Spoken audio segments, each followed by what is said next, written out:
Hello, everyone. I'm Claudiu Murgan, the host of the Spiritual Inspire podcast, and my guest today is the renowned Cyndi Dale. Cyndi is an internationally renowned author, speaker, healer, business consultant, and the author of nearly 30 books about energy medicine, intuition, and spirituality. Cyndi is also set to appear in two upcoming documentaries. She seeks to unify the world's most vital spiritual messages, encouraging understanding and community among all peoples. In addition, Cyndi's helpful books, published in over 18 languages, reach many people worldwide and continue to enrich lives.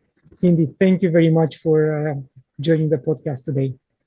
I'm thrilled to be here. And I already remarked on the wonderful chakra background that we are able to enjoy. Yes, and I know your expertise is mainly in dealing with the chakra system, and we will get to that discussion. But at the beginning, I would like to start with what is your personal experience with shamans and plant medicine?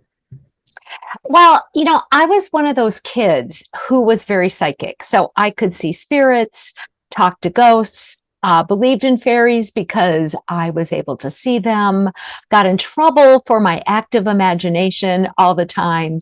And so I really could not help but develop my intuitive gifts. Not that they were totally welcome in my family, as I've already inferred. And in fact, I shut my abilities down when I was a teenager. I was mad that I had to, kind of be odd or unusual. But I was also very fortunate that when they started opening back up in my early 20s, when I was in therapy as a client, I was able to travel in the world. I went to Peru and Bolivia and Costa Rica and eventually Morocco and other places and countries. And I was able to learn you could say real energy medicine, the stuff of the indigenous, the stuff in the villages, the stuff in the tribes where it's alive and not just out of books. Though I'm very book studied because I think science has a lot to contribute to our knowledge of being made out of energy, which we are, and Einstein said it. And I think at this point we all know it. I was able to really see it in real life and bring it into my own world and my client work too. And that's the real energy where we connect with the plant spirits, with everyone surrounding us, with animal spirits. And I think we need that level of consciousness and out of the body experience, if I may say so, in order to connect with the realm which is not visible to us. Exactly. One of my very favorite theories, it's called the idea of the Imaginal Realms, and it's actually a Sufi or an Arabic mystical model. And Carl Jung was into it. So were a number of other researchers, and it's even being studied right now at Harvard as a way to explain the soul and how we can interconnect with different places that are actually quite real. And so I usually see it as here I am just as a being, and around me or available to me are places that are just as, knock on wood, as we say, that are just as concrete, that are just as mundane as what's in the Muggle realm with Harry Potter. But the dense ones are close and the more etheric are farther away from our way of standing. And we can connect into any of them. Our soul is already in or on many of those pathways. And so it can be as simple as, sit down and petting your dog and having a sense of what your dog is going through, or opening up a little wider and going into a Lord of the Ring realm, or even farther, and there's another planet or a planetary being. And of course, shamans around the world have always interacted that way. They know all of it's real, but they also know how to make choices. Like, what do you want to connect with and what don't you want to connect with? So that's just as valid an issue to rise as what's available. It's like, what's intelligent for any culture or person to want to interact with as well. Yes, and some shamans will tell you, you know what, I don't advise you to go into this ceremony maybe because it's not helpful. And I also discussed with some of my guests, and some of them were so psychic that they didn't need the help of plant medicine in order to open up more to this invisible realm. And others said, you know what, we don't want to go there. Others were quite fascinated and they experience it themselves. So now having this experience, would you recommend to your clients or to someone else to have this experience, or is on a one-to-one basis? I think one-to-one is a very safe way to let yourself open up, to let yourself do plant medicine, to allow yourself to do sacred medicine, from, whether it be psilocybin, ayahuasca, some other process, or, even to kind of go through an energy healing. It's really nice to create a setting that feels like a temple, that has a holiness to it, a sacredness, that has some boundaries and protection to it.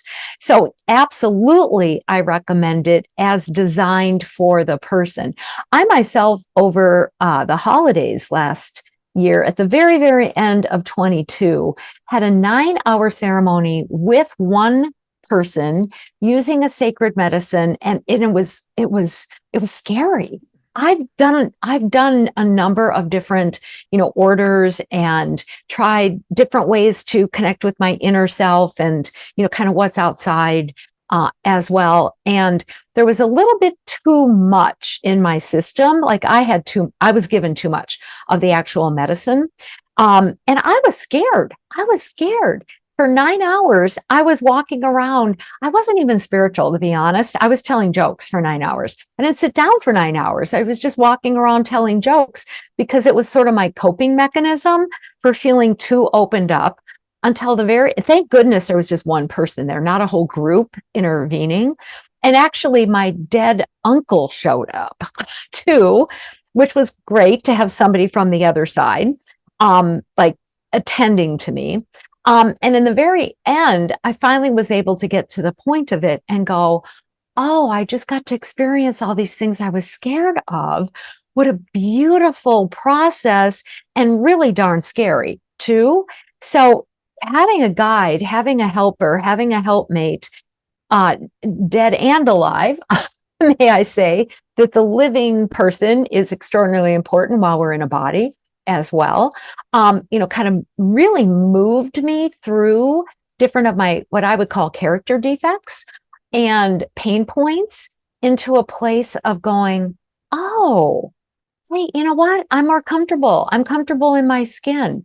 I'm not so scared of almost anything at this point too. But it was a hard process, and I'm glad I had a guidance. Yes, and I agree that anything beyond 5.5, 6 hours is becoming scary. My longest one was 10.5 and was pretty dramatic, and I don't want to go there again for sure. I'm not into drama, so I don't need to ever have a drama like that again. I'm personally glad I was able to punch through. For me, it was the fear of the void, not so much what we call the white light and the spirit and all that sort of new age, but beautiful and wonderful and real, kind of experiences and interconnections, but the void, the place where you feel nothing. And as humans, that's a very scary thing for most of us, because we're physical. We don't like that nothingness, because I didn't even know I had as many control issues as I did. But yeah, 9 hours was too long. So I'm with you.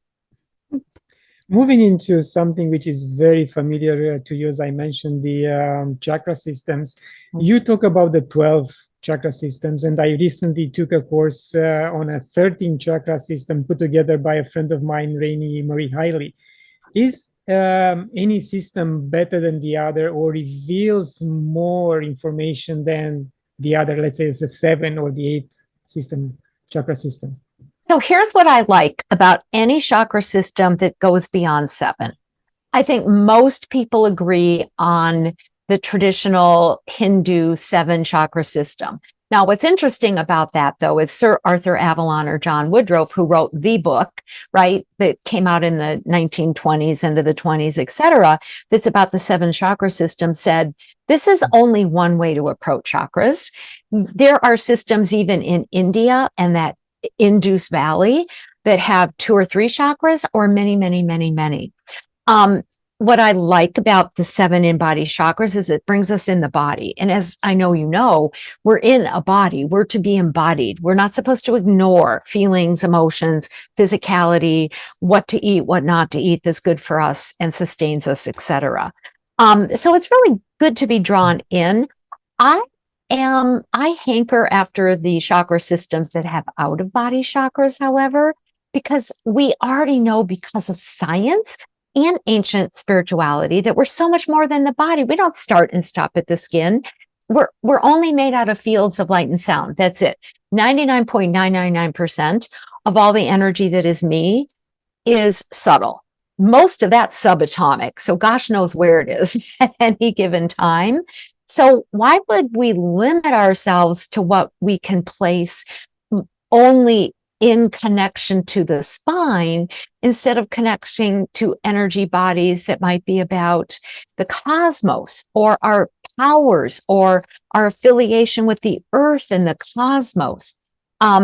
So I saw those extra 5 chakras when I was a kid. That's why I became familiar with them. When I learned about the 7 chakras, I was like, well, what's that one? Nobody's telling me about that one, or, this one. And so I think kind of the more the merrier, as long as it's not too many to memorize or work with.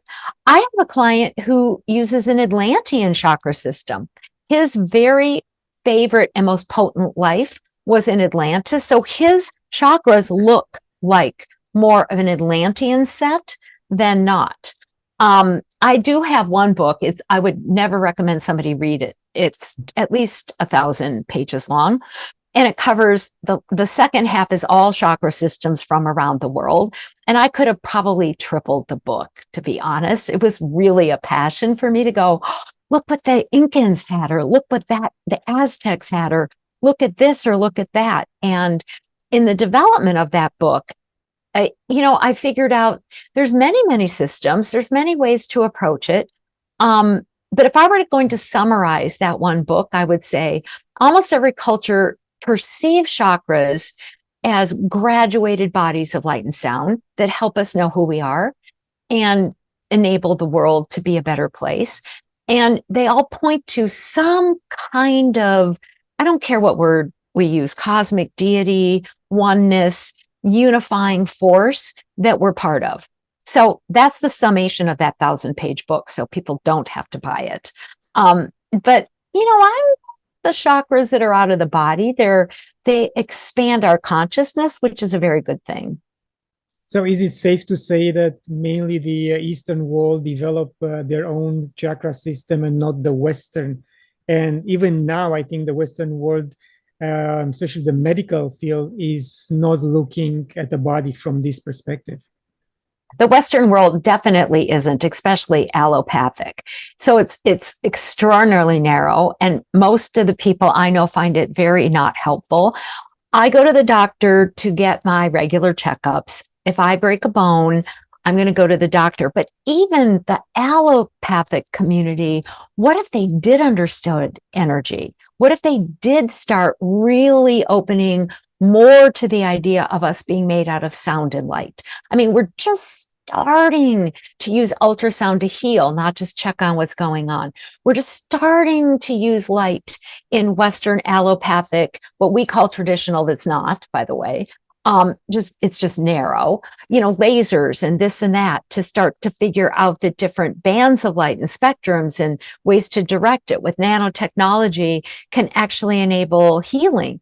Eastern systems have always been so much more open, because they perceived who we were through their intuitive senses. In Western technology is looking through microscopes and maybe telescopes and, very narrow bands of measurement, whereas most of what's been developed that, kind of expands who we are and helps us help ourselves and help other people was perceived through the extra senses, not only the 5 senses. I'm not knocking the regular 5 senses. Chakras, the 7 basic chakras, and other systems have other chakras in the body too, Marmani points and acupoints and all kinds of things as well. You could call those chakras, they're vortexes of energy. But But we need to have more precision, the way the Eastern mystics have, to be able to say, hey, there really are meridians. We can perceive and feel and sense these meridians through our body senses, but through the extra senses also. And science has been proving that there are meridians flowing through the body. One of my favorite researchers, he's not alive anymore, so I never did get to meet him. But his name was Bjorn Nordenstrom, and he saw the body as bioelectrical, right? Bioenergetic, bioengineering. And he was the one who was able to say, look, there are electrical conductions going through the body. We've had pictures of them conducted in France and other countries. And, you know, when there's an injury, there's a current of injury. It goes through what he saw as meridians in the connective tissue, connected into the cardiovascular system, and then it made its way to the spine, the neurological system, which then interpreted it. So where the body meets the metaphysical, where physical and metaphysical meet, that's our answer for the future right there. Yes, and we have the Body Electric book. I cannot remember the author. Robert Becker. Yes. So he did a lot of studies showing that the moment the current goes through the body, the member grows back and, you know, has the tendency to growing back. So that's a fact. It's a fact. James Oshman, you know, energy medicine. I mean, William Bengston wrote Energy Cure, and it's not technical that way, but he did these studies where they had, you know, rats injected with cancer, and people eventually, his students, who didn't even believe in energy healing, just by thinking about rats not at their premise who were infected with cancer were healed because we're energy fields. And that little flicker of this is curable, this can change. You don't even need to think the word cure. This can transform. We can transform something, especially if it comes out of care and compassion. You know, it's really exciting. My favorite books are like Robert Becker's. It's been around forever. Vibrational medicine, you know, Richard Gerber, that's been around forever. Holographic Universe, Michael Talbot. We've had the knowledge in science for decades. We're finally just starting to really bring it in a little bit more to so-called normative thinking. Yeah, so let's put it in perspective for those who are good with numbers. How much percentage of the knowledge you put in your books you think is being taught in the medical schools now? 0.01%. I mean, honestly. And I have doctors who are clients. I have psychiatrists send me people. It's available to them. It's in my book. It's not taught them. It's in scientific journals. It's in quantum theory. A lot of this stuff is out there, but it's not being taught. I mean, even some simple things where there's studies, you know, that could help people. You know, they're out there, but why isn't it in the system? I mean, I really don't have an answer for why. Well, I do. It's economics, it's power, it's let's keep the system going. You know, we in America are famous for feeding, you know, the people who are at the top, who are making, you know, kind of their living and their money off of certain ways of approaching the world. But that's got to crumble. That stuff has to crumble. Yes, and I know an example from two close friends who are naturopaths and here in Canada, and they told me that we've been using certain technologies for the last 10 years very successfully, and now the association told us that they are going to remove them. Makes no sense, but this is what's going to happen. But in America, we would say it makes sense with CENTS, with the monetary sense. I mean, one of my favorite people I like to research, he's passed too, so I never got to technically meet him, Dr. Raymond Royal Rife. And we have machines that are based on his work, but even those have been diluted.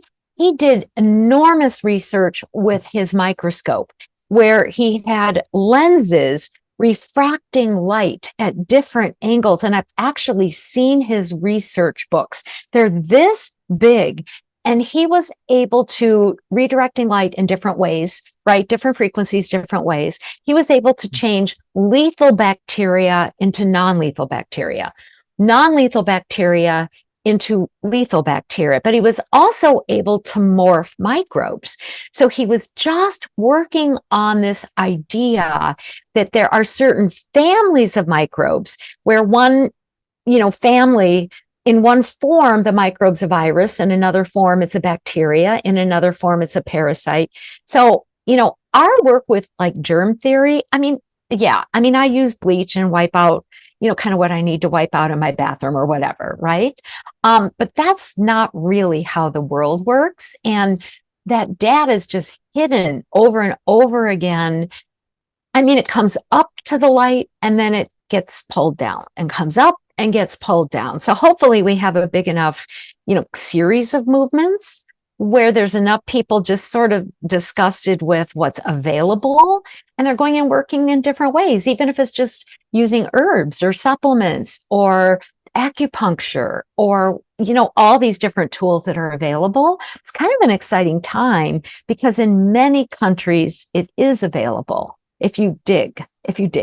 Yes, and we have the sound therapy, the hyperbaric chambers. There are so many out there, and I think some doctors which have still a spine and empathy for their patients, they can just create private membership associations, and someone will pay $1 for a fee and go for a consultation and get healed. Otherwise, I think this is the only way we can make the system crumble.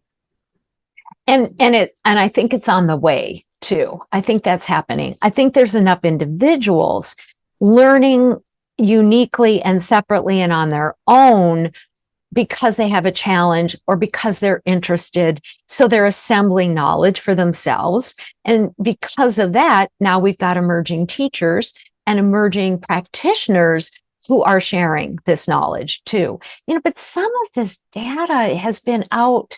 I don't remember when he wrote his book. John Sarno, Sarno, was a chiropractor, and it was a long time ago. I have his book somewhere. I have a big library. Okay, it's a little book.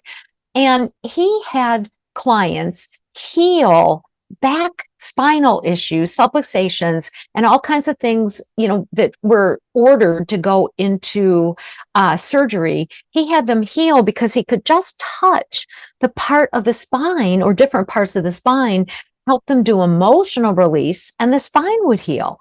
So it's not a mystery that we're intertwined with our feelings, which we know are largely formed from neurotransmitters and they're chemical, but I think they're also of the soul. Could we not add that too?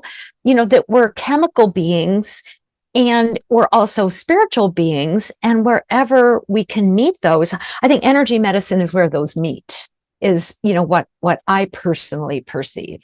Yes, and because you mentioned that we are all energy, the Drunvalo Melchizedek in one of his books, the Flower of Life, one of the volumes, he mentioned a child who was born in a family and he didn't know anything outside the family, but he knew that the salamanders will grow members, their tail or the leg, if it's being cut. And his mind said, okay, if something happens to me, I can grow back my leg. And exactly something like this happened. He had an accident, they had to amputate his leg, and he started to grow back his leg. And there is a lady who filmed the whole process, and when she was about to release the movie, she was fired from that TV station.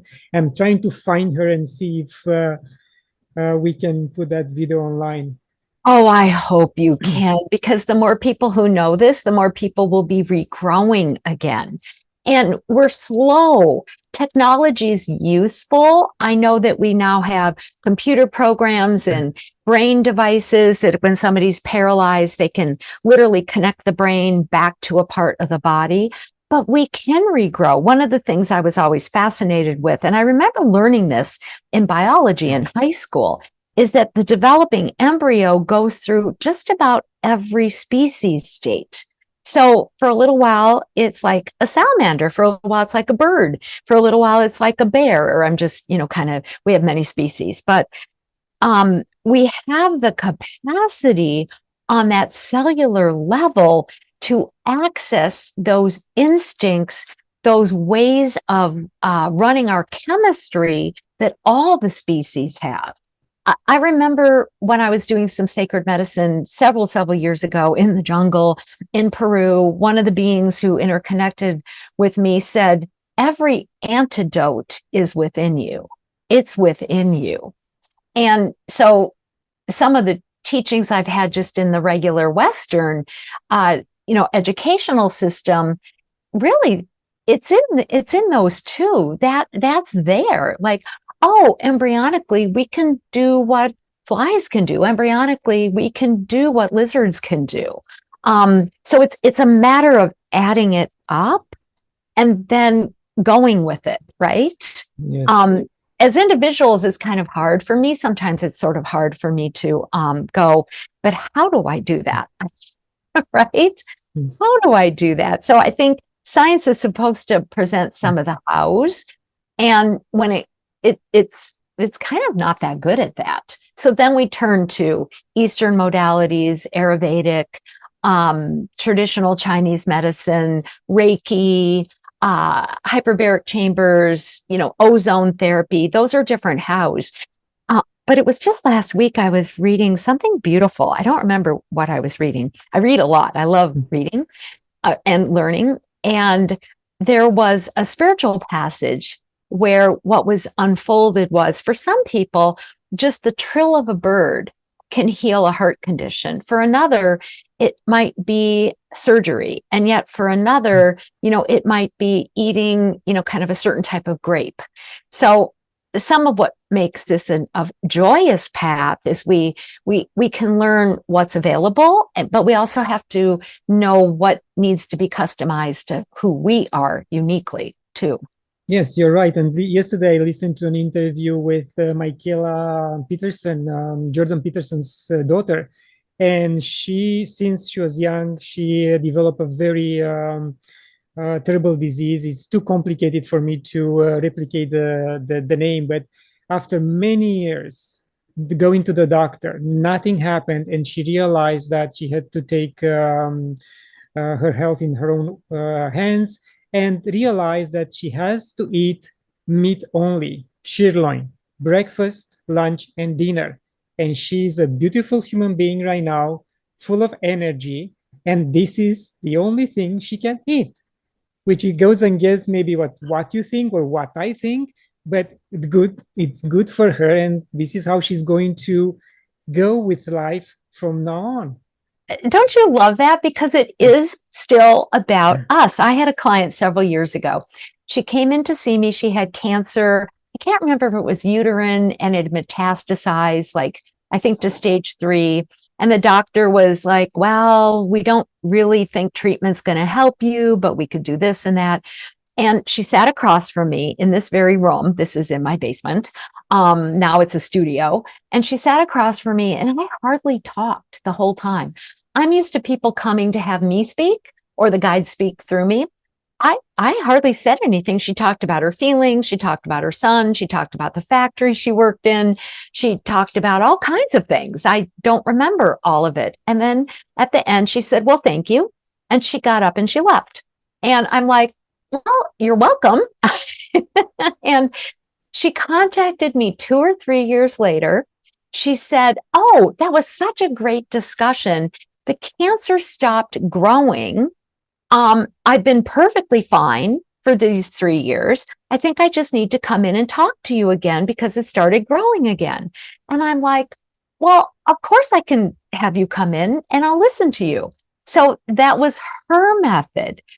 A different client years before then, a woman, her name was Nancy. And I'm not going to share out of circle on this either, but I remember her first name. She came to see me twice, and she had 3rd or 4th stage cancer. She had done radiation and some chemo to shrink it, but it was still malignant. The malignancy was in that, what we call the 2nd chakra, in the abdomen, in her uterine area. And the doctors were like, well, we shrunk enough that we can take some out, but this is going to kill you. And she sat across from me, and all I could see was a fist intuitively slamming into her gut. I gave her that input, and she said, my brother used to beat me up when I was growing up.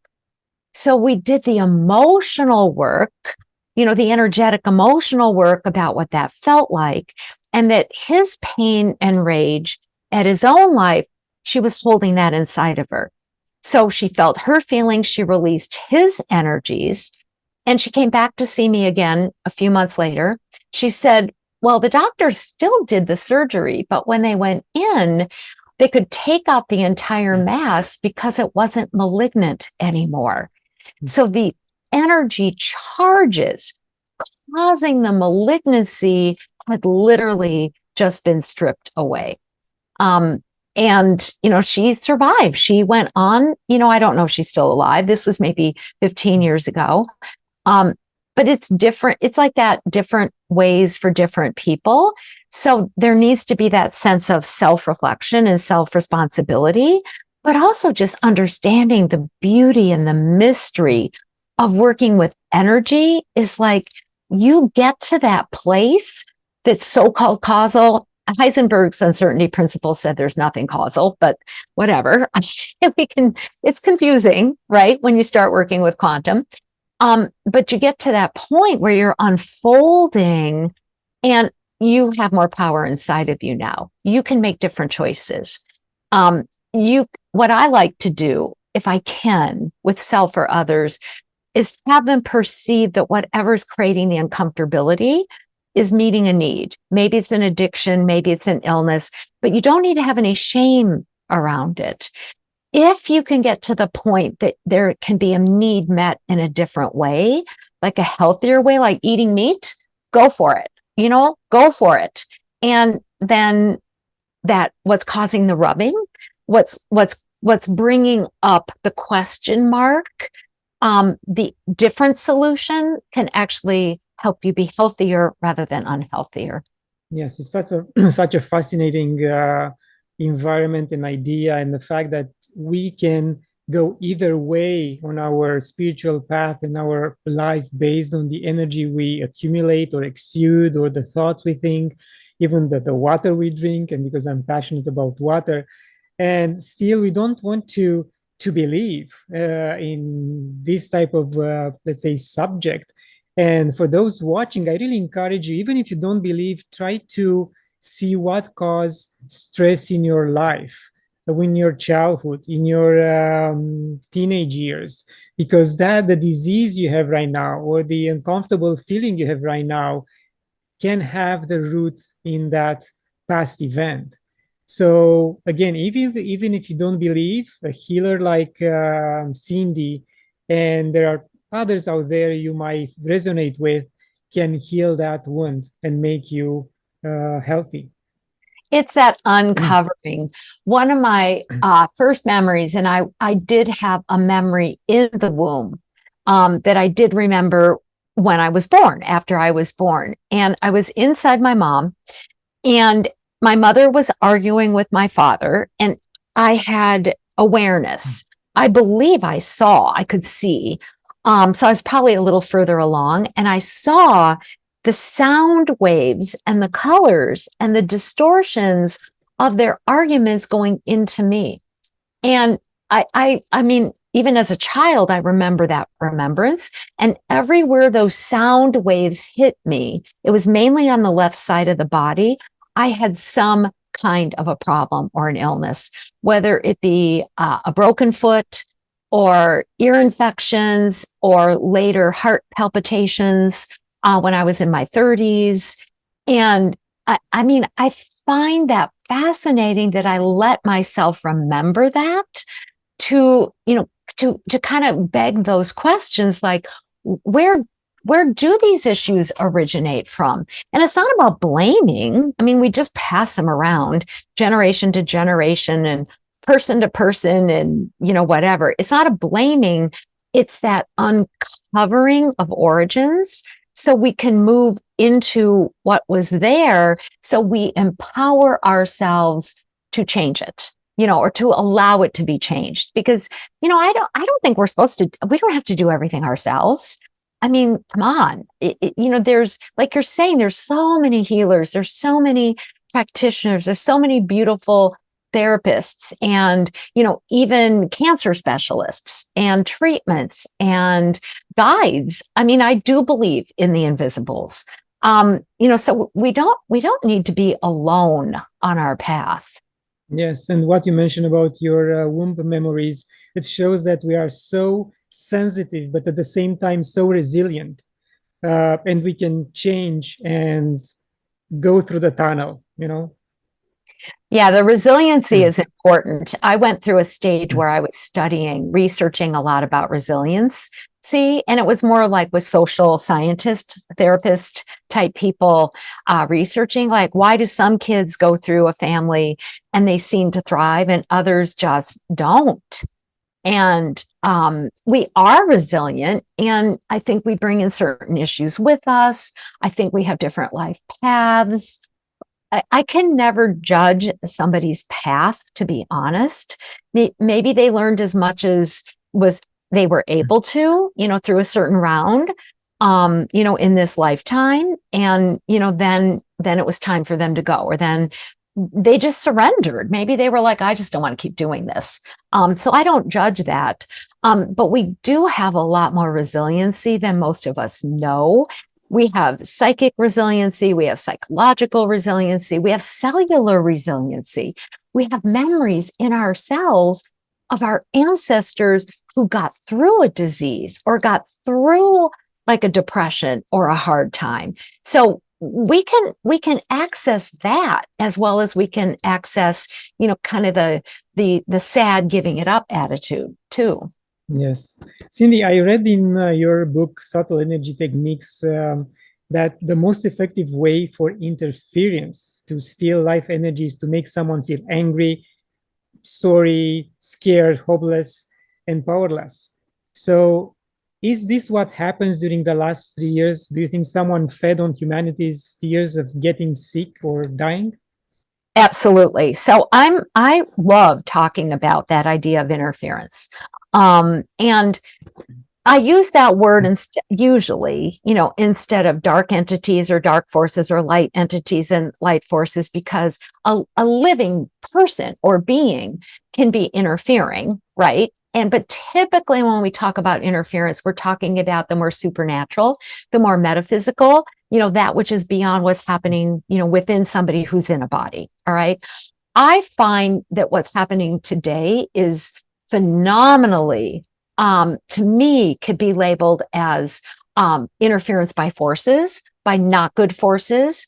So the way I typically talk about entities that don't have a body, or forces which have probably never had a body, is that the reason that they manipulate, the reason they interfere, the reason that they go after the living, whether that be people or animals or groups or institutions, is to steal energy. I mean, that's largely what it's about. So if I don't want to be dead and I want to still have power, right?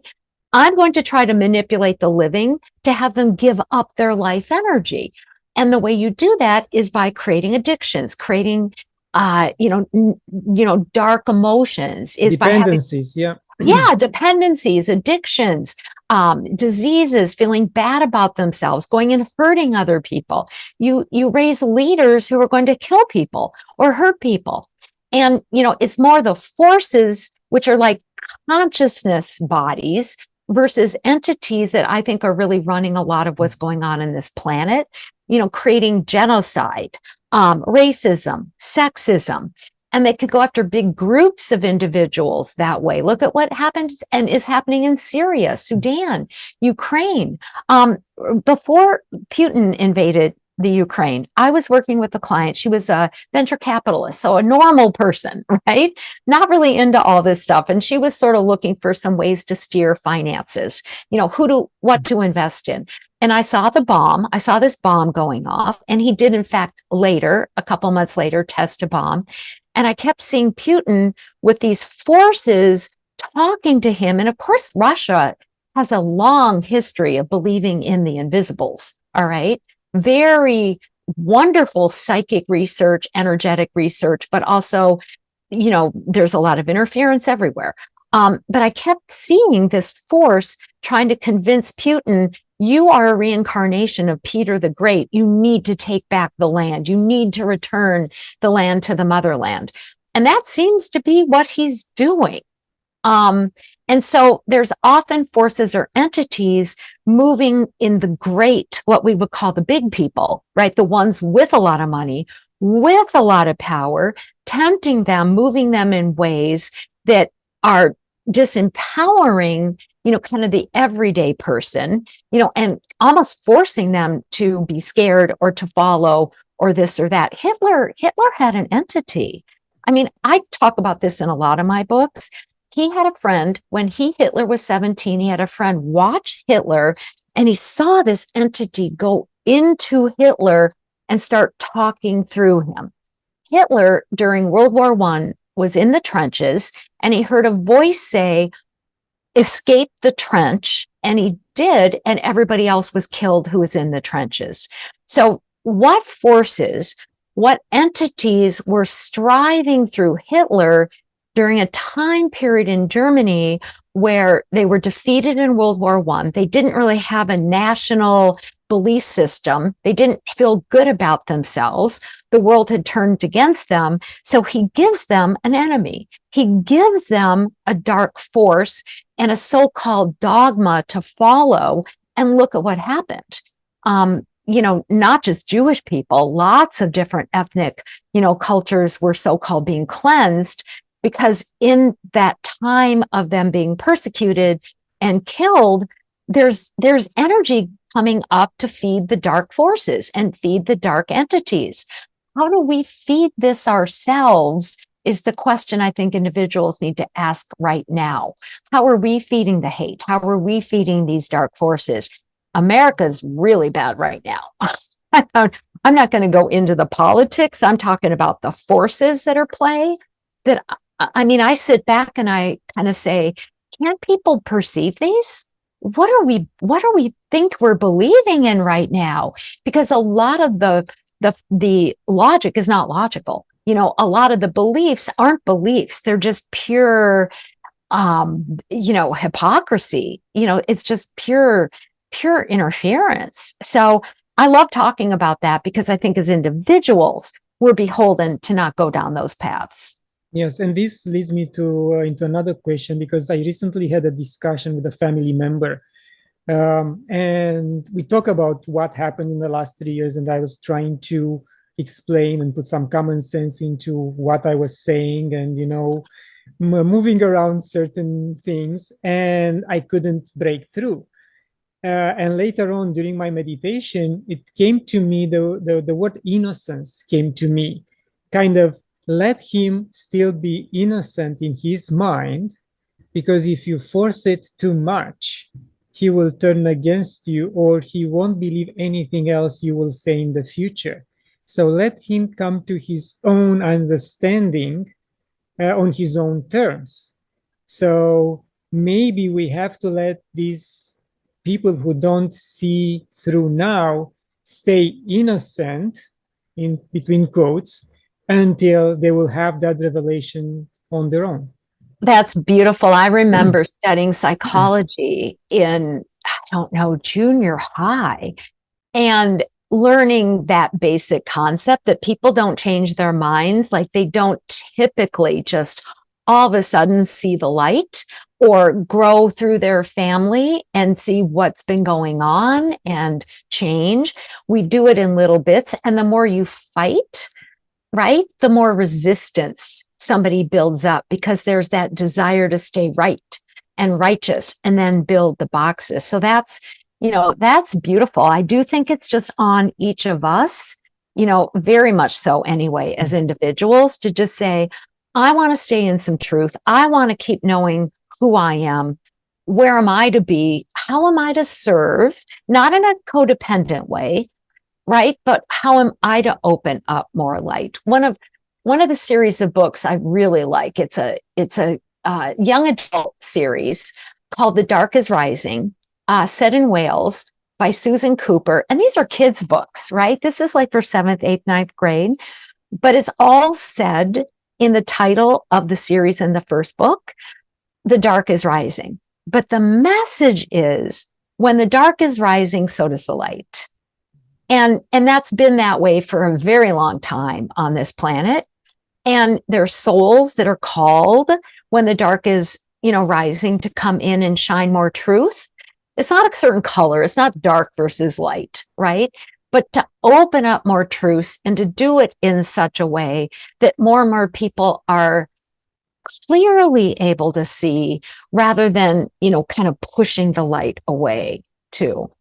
Yes, and I'm a fighter, and I think I've been a fighter in previous lives, because I really want people to see it and not buy the BS of governments and other institutions, and it's hard. But I learned not to be triggered anymore.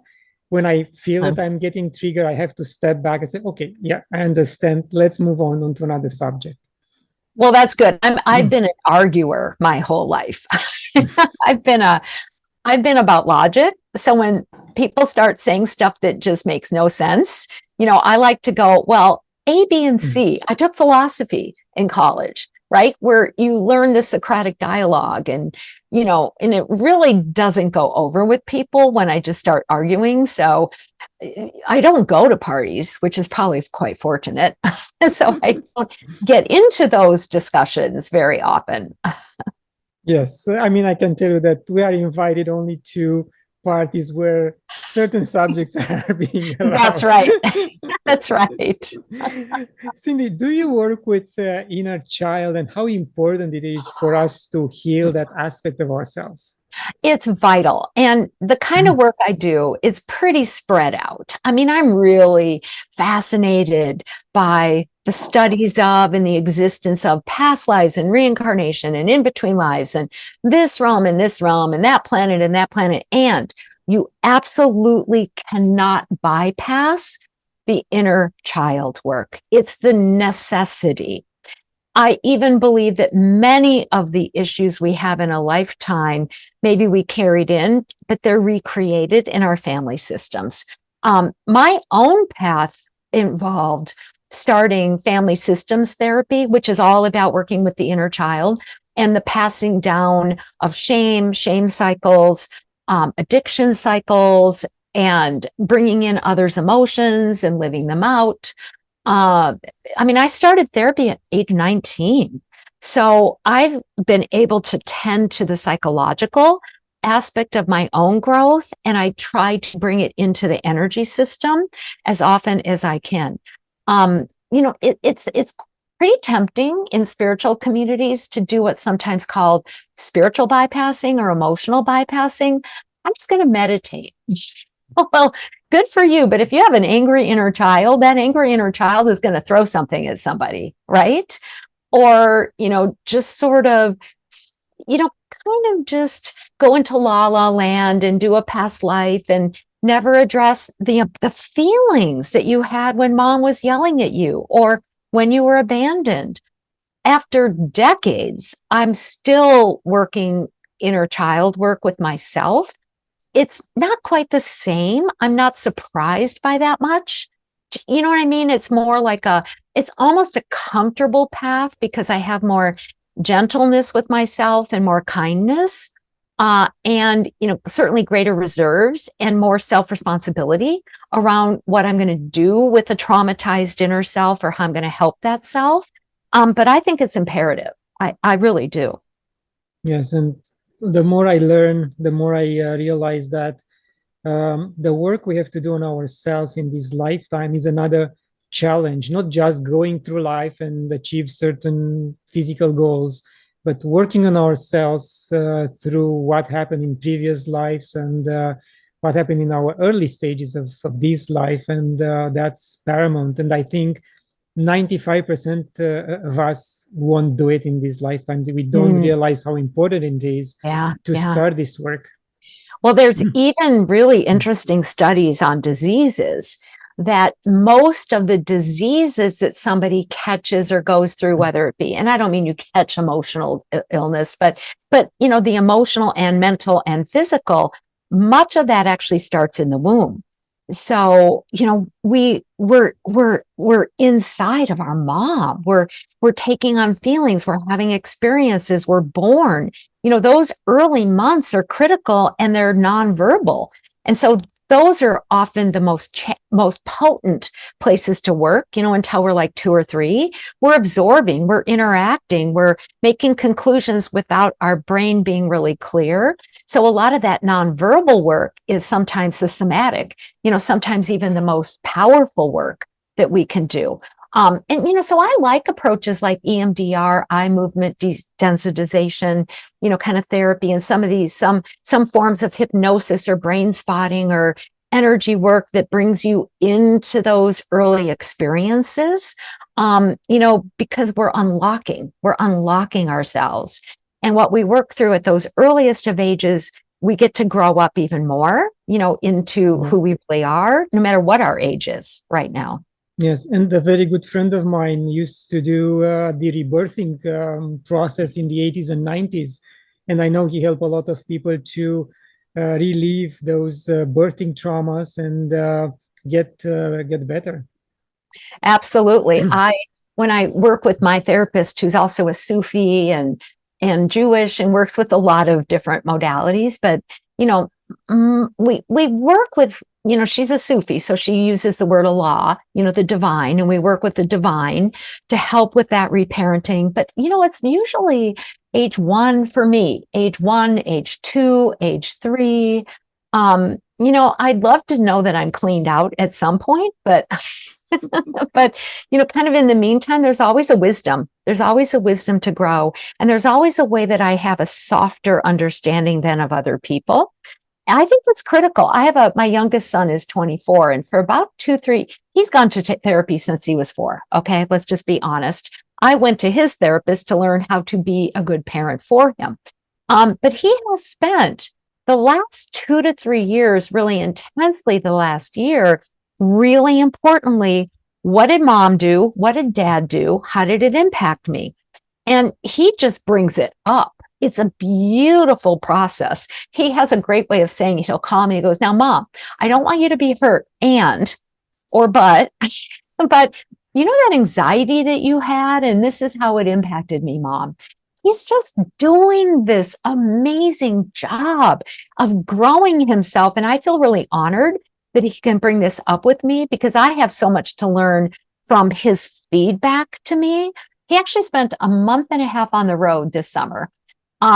He didn't do what was his next goal in life. He said, I need to unplug. He spent a month and a half on the road, traveling to see different friends, and their dialogue was mainly, how did their parents impact them? And what have they done with it? And what do they want to do differently? Isn't that amazing? In your 20s, I was in therapy, but there's that much consciousness that you don't have to only go to therapy. You can talk to people like your friends about it. I'm encouraged about the next generations. I'm encouraged. So he's in the process of peeling off the emotional onion. He is. Yep. Yes. Yep. Yep. What did he pick up from mom? What did he pick up from dad? What did he do with it? He's very clear that he's owning responsibility. Here's what I've done with it. Here's why he's a baseball pitcher. Here's why I get scared on the mound. And he's kind of cute about it when he goes back to pitching. He said, now, Mom, I only want you to come once a month because I just don't want to pick up on your feelings. But you can still be my mom. I still need you to help me with X, Y, and Z. So, we're all finding our way through, and we need to give ourselves space for that, no matter what our age is, too. Yes, indeed. Cyndi, another important aspect of ourself is the higher self. What's the best approach to connect with our higher self? Do it inside, not outside. I mean, you can use plant medicine and connect with different beings. It's really, really important, though, to connect with the higher self, your spirit, your essence in your body. Typically I invite people, and many people in this field do this too, to find their center. I like to work with the very, very, very inside of the heart chakra. I find that in there, it's easiest to connect with our higher self, or I call it the spirit or the essence, and the oneness, and to do it physiologically too. So change occurs best. And when we die, the changes can best come with us if we also do it in our chemistry, if we do it in the physiology, if we do it within, kind of the physical vessel that we're inhabiting. And, that way we change the world a little bit. Our cells are from Earth. Well, most of our cells, actually, the elements we're made out of came from the sky, to be honest. So, when we're doing that kind of alchemy in the body, breathing into the middle, I call it sometimes the divine spot or the divine chamber, and just getting used to doing that and giving permission for that higher self, that spiritual self to kind of be in charge. It's not going to elbow out an inner child who needs attention. It's not going to have you ignore the reason you're rageful or drinking wine, but it's going to love and accept these aspects of you that need more cleansing and understanding. So find that place within you and give permission for your higher self or your spirit to run things. Not that long ago, I was doing some other types of medicine, and I had 2 people attending me. It was wonderful. I grew a lot. I could hear my own higher self, my guide. I called it my higher soul. My guide was me. My guide was me. Like I would have a set of images that were very cool, like, wow, look at those colors. And the voice would more often than not say, Cyndi, don't pay attention to those. What's the meaning of this? What are you to gain? What are you to learn? And I'd want to go off on tangents, like I never did LSD, but like what I would imagine an LSD trip would be. And my higher self soul would go, no, that's not the point of this. Those are just pictures. This is about how do you bring in love? So I think the more we cultivate that relationship really personally and in the body, the more we evolve. And I don't mean evolve out of being a human, evolve into what being a human means. Yes, and reach our full potential. Exactly. Much. That's the point. Yes, yeah. Beautiful. Cyndi, are there any particular programs or seminars you like to mention in this discussion? People can just go on my website. It's a one-stop shop, cindydale.com, spelled weird, CYNDI. And I was given that spelling during a shamanic journey, by the way. That's not how I was told to spell it when I was growing up. I have a lot of really cool programs that come out periodically through the Shift Network. I have my own, kind of apprenticeship program. If you can't afford a program, there's a lot of YouTubes out there, too. The books tend to be inexpensive. Some of them have been out for a while, so they're like really inexpensive on Amazon these days. So there's free material out there that you can get if you also, punch in my name in a topic area that you're interested in. You'll probably come up too with a YouTube or a podcast or, a download or something, that's simple. I had somebody who couldn't afford my book on Kundalini, so she just Googled Golden Kundalini, one of the forms I work with, and she got an article that was in, I think, LA Yoga or something. So she could learn about, these topics that way too. Perfect. Thank you very much. And I know there's so much we can talk about, but we have to keep it concise. We are approaching the end of the interview. Any final thoughts, please? How about joy? Beautiful. How about joy? I believe all feelings are real. All of them are important. Everything we're devoting ourselves to is grace. And I do believe that as we open ourselves to what's inside, ultimately, some version of joy will also open up. Maybe it's just relief or contentment or satisfaction or tiredness. Now I get to sleep. But I do think there's versions of joy, gratitude, appreciation that, is sort of the reward in the middle of this. Yes, and joy and gratitude will annihilate the fear, the worries, will annihilate those entities who are trying to suck our energy. So that's a good point. Thank you very much. Thank you. Thank you. And to my guests, thank you for watching. Like it, share it, download a free copy of my book when you visit my website. Don't forget that the new website spiritualinspired.ca is live, and you can find all the previous interviews there, video and audio. And until next time, love and gratitude.